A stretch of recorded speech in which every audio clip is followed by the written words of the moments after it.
Okay, so it's almost Christmas time, and every year around this time, around Thanksgiving, I like to create a Christmas song, a little Christmas composition, and I'd like to do it at this time so that you can have enough time to practice it and kind of work it up and maybe play it for somebody through the holidays if that's your thing, or you could just sit around the couch and play it that way. But it gives you a familiar melody that you can kind of work on. And I wanted to do God Rest Ye Merry Gentlemen, which is such a straight and kind of boring song from a tempo perspective or a feel perspective, and take something like that and challenge myself and maybe put it to a swing or a little bit of a blues kind of shuffle kind of vibe, just to make it more interesting, especially when you're playing it by yourself like this with no accompaniment. You have to do something to spice it up a little, or at least I had to. I tried playing it straight and it was just so dull that it was just like, what's the point? So what I ended up coming up with was this little swing thing where you got a little tempo like this, right? Which we're going to break down. I'll explain all of that, and we're also going to break it all down note for note so that you know how to play it, and then also know how to create something like this. I'm going to explain the thought process behind that as we break this down. Now, if you'd like to download the tablature and also access the on-screen tab viewer, which is interactive, you can loop sections and slow down the playback and all of that. You can get those things by going to activemelody.com, go to the weekly lessons page, and do a search for EP441. Okay, so the first thing that I want to talk about is the feel or the tempo. I want to kind of get into the timing, not the tempo, but the timing and the feel. And then we'll get into the melody line and the scale that is used and all of that. But the way that I played this has a swing to it. So if you were to play this straight, the way that you would normally hear it, like in a church choir or something, it would be right on the beat. Here, I have a little metronome here. This is 90 beats a minute. But if I were to play this straight,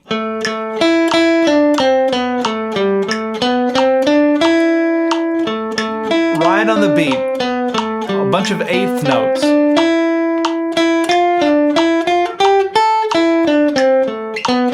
I had to think about it. But that's what it would sound like. Dot, dot, dot, dot, dot, dot, dot. It's just very kind of safe and predictable, I guess. But what I wanted to do was take that same tempo and play it more like this.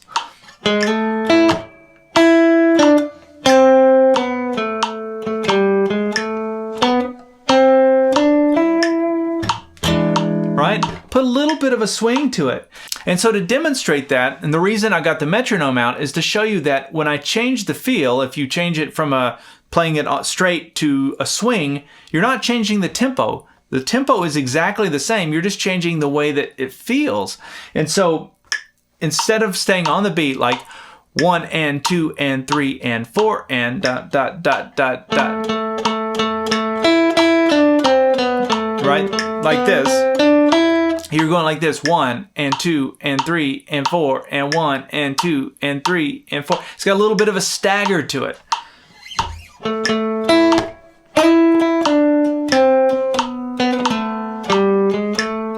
Right? So it's got a totally different vibe when you swing it like that. I thought about breaking this down very specifically, like you come in on the and of 4, then you go to the 1, and then you play the and of 1. And it just started, I was writing all this down, and I thought, you know what, I'm not going to go there. I've got the tablature, which has it very specific for those that are interested in being very scientific about it. But I don't want you to be so robotic about this. I just want you to get the vibe of what a swing is. And so I think the best way to demonstrate this is with this little intro piece that I kind of tacked in here, which is, it's actually a really fun little rhythm to play as well. Even if you didn't learn the song, you should learn the rhythm because it's kind of cool. It works on acoustic guitar as well. But what I'm doing is I'm playing an A minor chord. It's just an A minor bar chord. Now for those of you that can't play the bar chord, I know there's a few of you out there, just play a power chord. If you know, with just the first 2 strings of the bar chord. But what I'm doing is I'm sliding into that bar chord, and I'm actually hitting the lower 3 strings more than the top 3 strings. Like that. It's kind of got a Pink Panther kind of vibe. You know, that kind of thing. That's probably where I got the idea. Anyway, so I come into it, and then I gave a little bit of a click there. I just kind of muted the strings. You don't have to do that, but I found myself doing it just to kind of keep a rhythm. And that's just open 6th, 3rd fret, up to the 5th fret. And then little upstroke there, kind of like a horn section. And then that's really the rhythm. But you can, even with that, you're starting to feel that swing. You can feel it's not robotic. It's got that little bit of a swagger. And then again. So practice that. Let me do it slowly just so you can get that vibe. You got to once you get this, the whole thing starts to, you can start to program the rest of it into your brain, or the feel of it.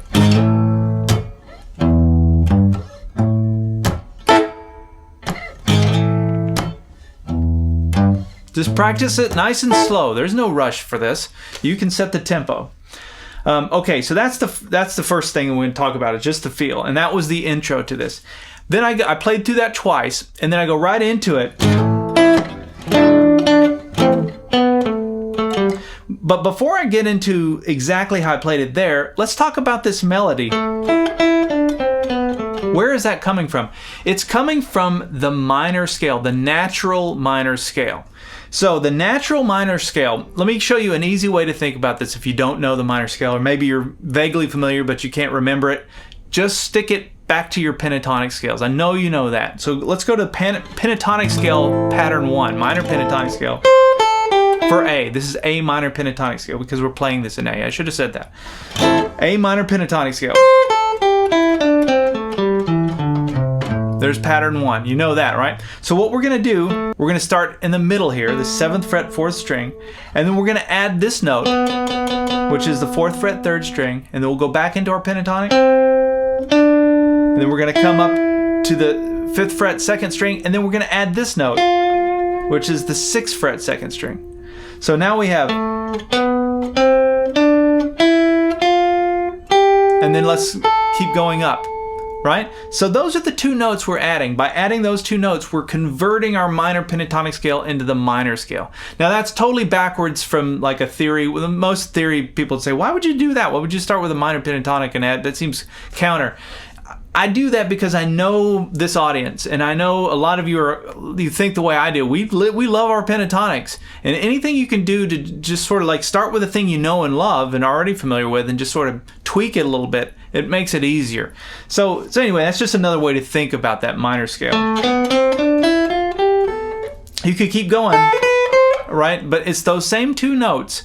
No matter how you go up or down and all the patterns, it's those same two notes. But we're going to keep everything right there with those notes I just showed you. You can play the entire melody for this song with those notes, those 7 notes. Watch this.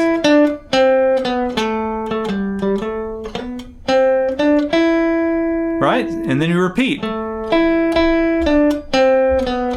Even without me telling you, you should pause this video and try and work that out. Just with the knowledge you've already got, you should be able to do that. You know the sound. If you can't get the timing and the feel, don't worry. Just try and get the notes of that melody. If you know the melody line in your head and you can sing it, if you could sing it to me, you can play that. You've got the parameters.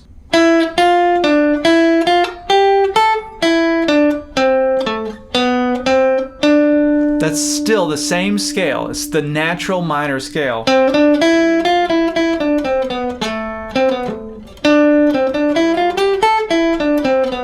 In that one position that I showed you. So the entire song is played in the A natural minor scale. Now here's another nice little sidebar here. That scale is also the C major scale because A minor is the relative minor of C.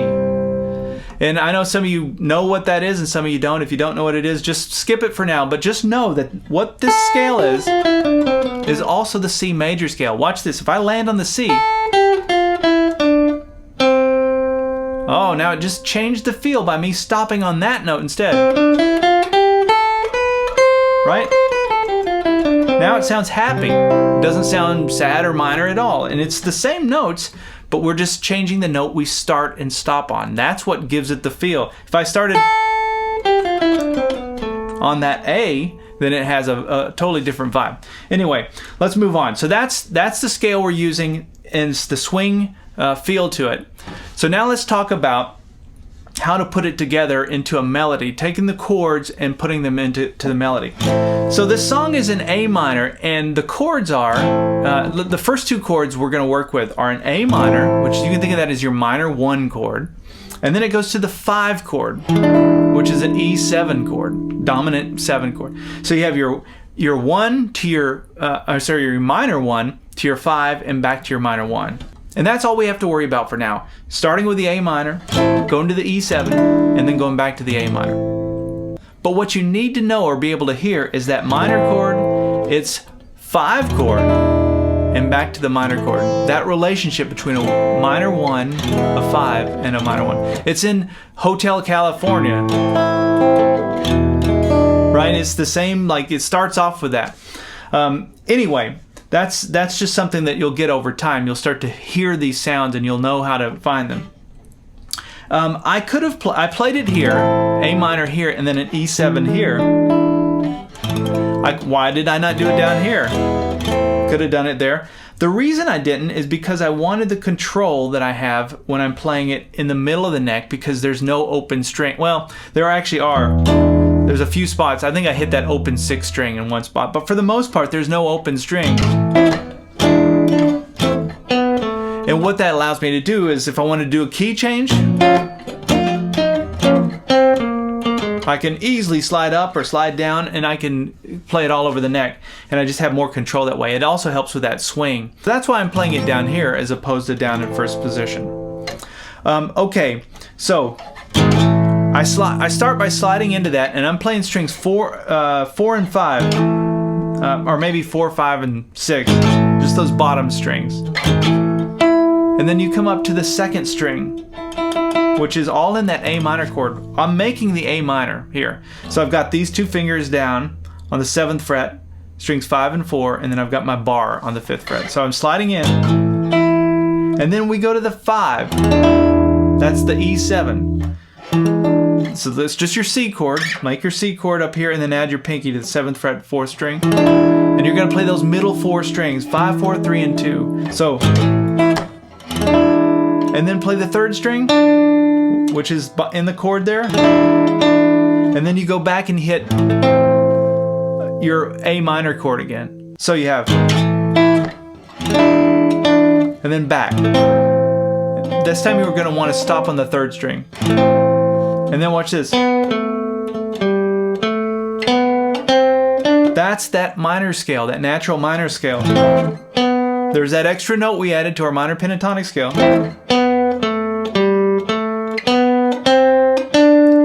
Then I come up here to this note, and you can already tell where that's going. You can tell that that's where it's going to go to the 5 chord.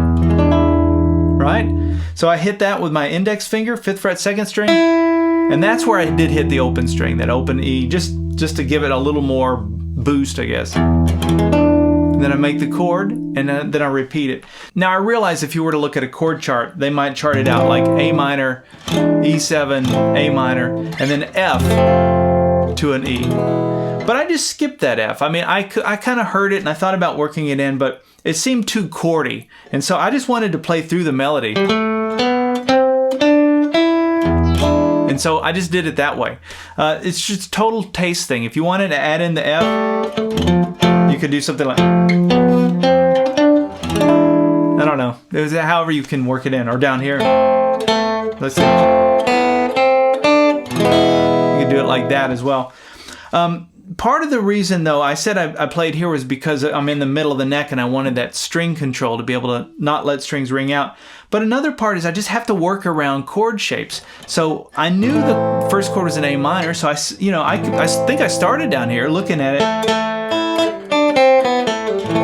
And I could have worked out a melody down here, but it made more sense here. And then up here, it's too high when I get to the next voicing of your minor chords. So anyway, it's just a matter of really playing around with it and finding what works best. I mean, there's no right answer with this stuff. So if you don't like playing the A minor here, play it down here.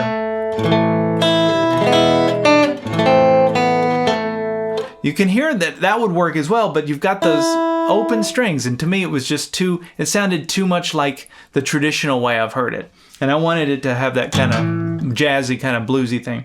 Okay, from the beginning then, we'll skip that little intro part.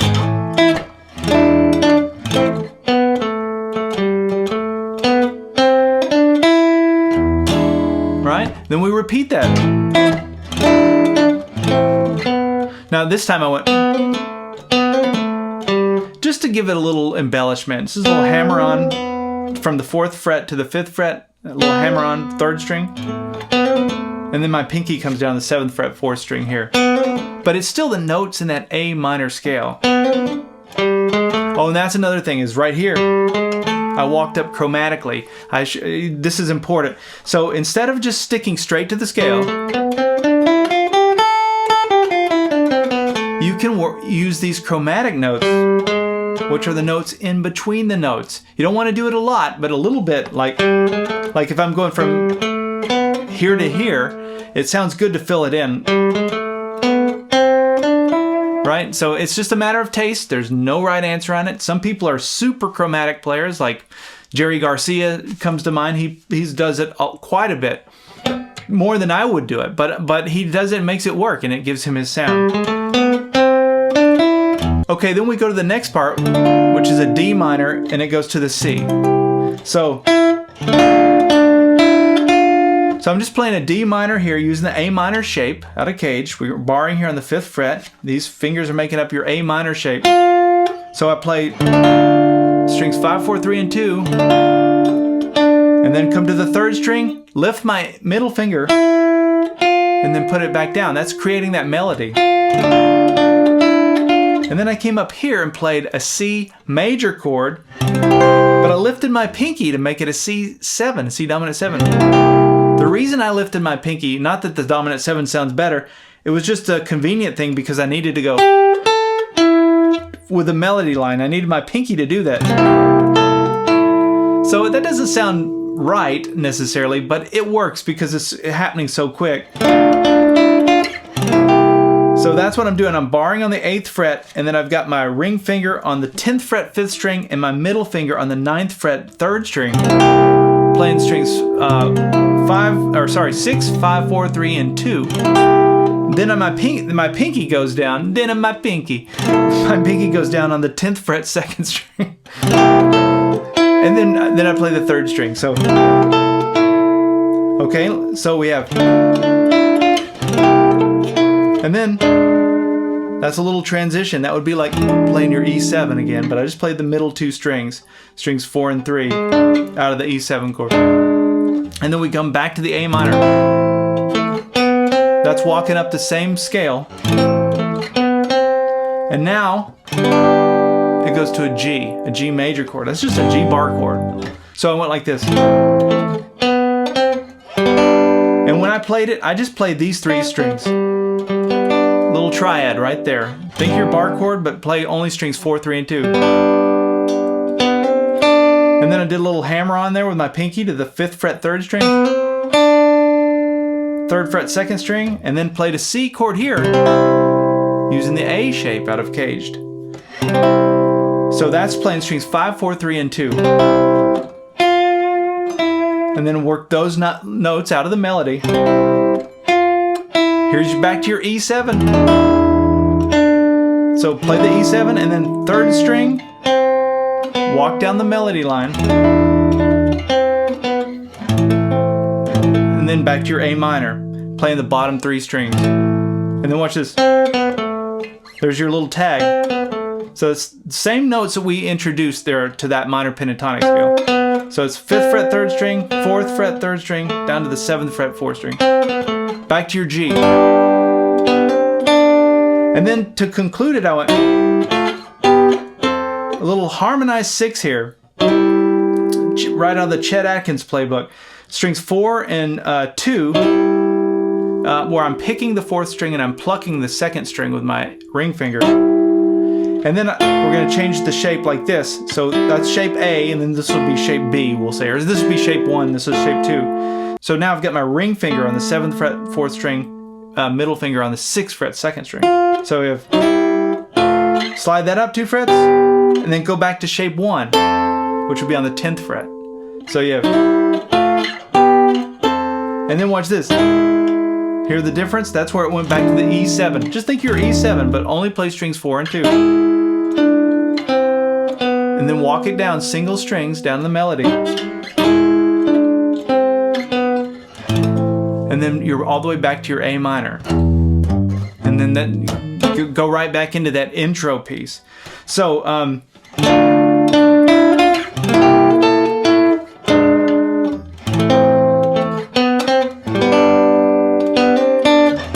There's your C, E7, down to your A minor. Here's the tag. There's your G again. And then here's the walk up. Come to your E7 here. Walk it back down to your A minor. And then I ended with a, that would be an A minor 9. So I've just got the bar there on the 5th fret. I've got my ring finger on the 7th fret 5th string and my pinky on the 7th fret 1st string. Now you don't have to end it there. Obviously you could repeat it. And what you might think about doing, since there's really no open strings other than that one E, which you can get around, is just shift everything up.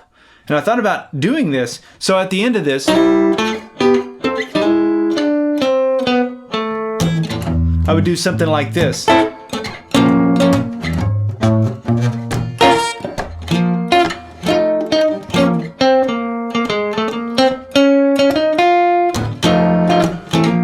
Right? Now I'm in a different key. It's just like a nice little push. So if I'm playing this solo by myself, really trying to perform it somewhere, that's probably what I would do, just to give it a little bit of extra flair. So anyway, that's hopefully that's given you some ideas for how to compose something like this. Take another song, take another Christmas song, and see if you can work it up. Try and get the melody line first. If you can work out the scale that it's in, that's great. And then try and fit it into some chords. You might start with first position chords, and if that isn't the sound or the feel you're going for, try working them into other positions on the neck.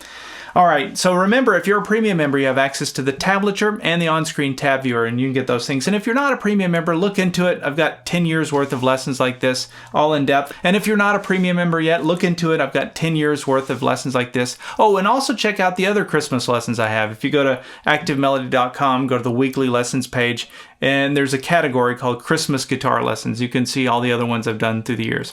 All right, we'll see you in the next video.